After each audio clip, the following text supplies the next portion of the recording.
పార్థాయ ప్రతిబోధితాం భగవతా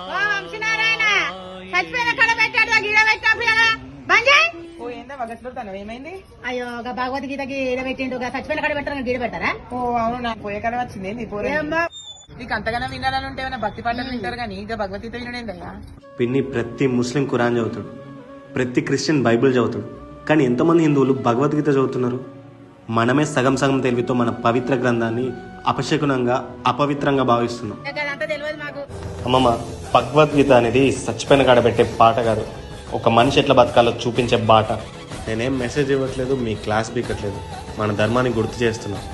భగవద్గీతని చదివి అర్థం చేసుకోండి, మీ జీవితంలో మార్పు రాకపోతే అడగండి. జై శ్రీరామ్, జై శ్రీకృష్ణ.